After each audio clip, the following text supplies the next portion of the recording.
Hello again. This tutorial will teach you how to place drawers and cabinets inside of a kitchen console.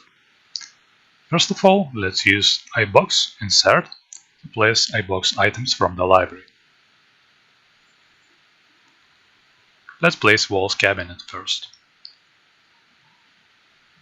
To place a wall cabinet, you need to select the first solid body, pick the top, front, and a side. Now you can repeat this step again for the next cupboard for the hood cabinet. Again, select the solid, top, front, and a side. Now we can repeat this step again for the next cabinets. On the video is speed up a little to save your time. So basically we repeat the same basic steps again and again. As you can see, after a few minutes we get all top row already filled up with the cabinets. Now it's time to put a fridge cabinet. Again, the same idea. It's on a place. Now we will make the same for a bottom row of the cabinets, but first let's make the desktop invisible. And again, we can put the cabinets on the bottom of this concept. Oven cabinet.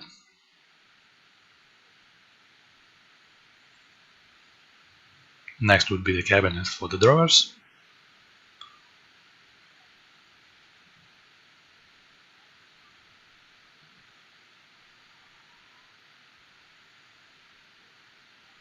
The sink cabinet. And the last one on a corner. Cabinets with shelves. So once it's done, it's time to apply some doors or facades. Let's find them in our library.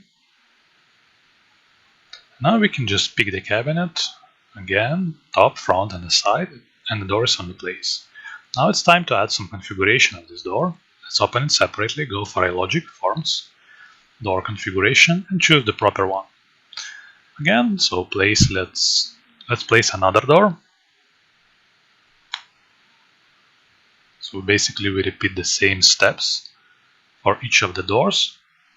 Pick the reference geometry, then if needed we can go for a configuration to choose what is the size of the offsets from the top, left, right, and the bottom.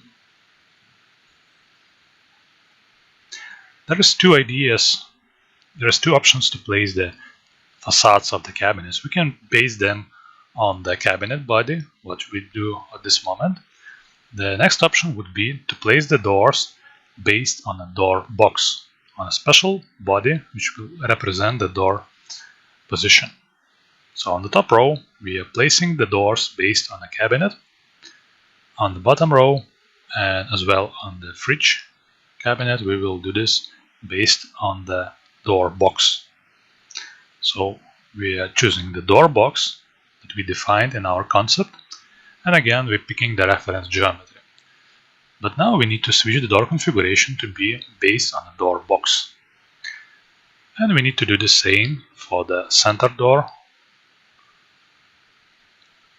of the fridge, the main door of the fridge. Again, an edge, the front and the side edge. And we are saying that this door is based on the door box. Now we need to pick a facade to place it on the bottom of the fridge. Okay, let's change this configuration to be based on the facade box, and we can define what is the offsets. So once we set the offset value, we can go ahead with the next step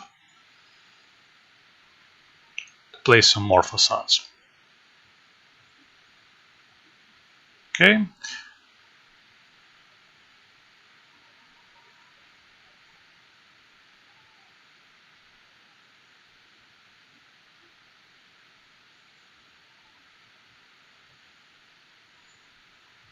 So the top facade is on place now. We can repeat the same process again to place the door on the bottom.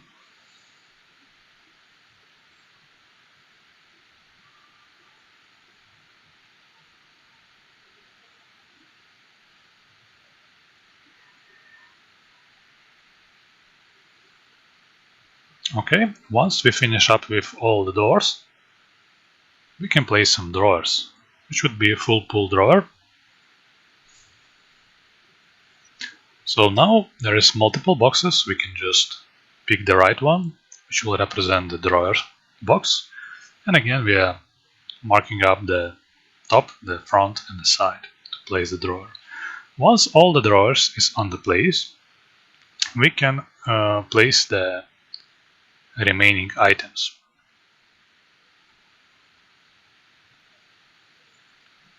Okay, so now we placed all the drawers on the right position. And now we're going back to our concept because we will multiply the drawers, so we need to know the distance between them. Let's add a new sketch to measure this distance. Use right click to change the properties of this dimension, of this driven dimension, and assign some descriptive name to it. This parameter is now saved on our skeleton, so let's use parameter link to link them between the skeleton file and this assembly file. Now once this parameter is on assembly level, we can use it on a pattern.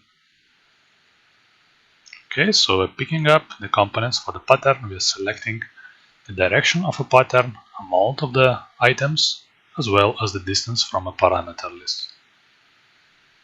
Okay, that's it. Now there is some missing geometry, so we can go back to our initial concept to add some more geometry in it. So we can change the sequence of the operation on the browser by simply dragging it to the right spot. And now we're projecting the geometry. Okay, and using this geometry as a reference, we can draw the facade of the drawer.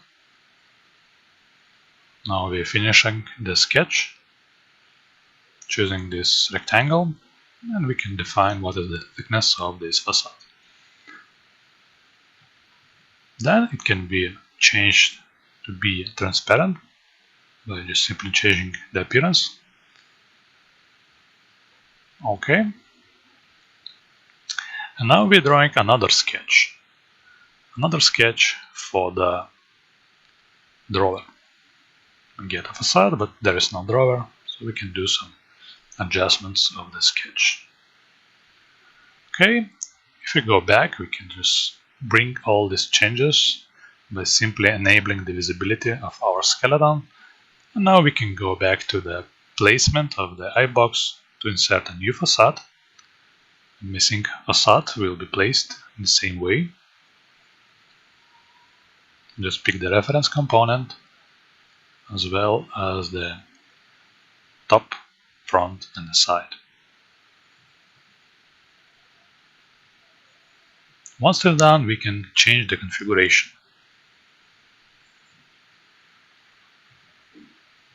Okay. Now we will make a solid which will represent the drawer box. So we'll do another extrusion to make a new solid. Save the changes, go back to our concept, place new iBox, go for a drawer. Okay. And now we are placing the drawer based on the drawer box.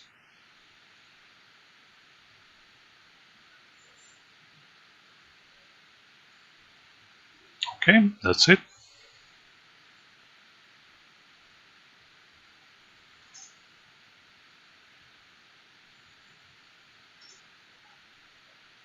So now let's place some hardware.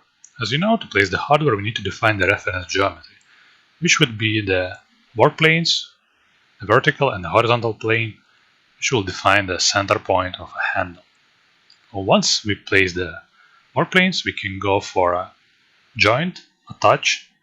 Now we are choosing the handle, choosing the configuration of a handle, and we need to pick the reference geometry, door plane, angle, and 2 of the axis.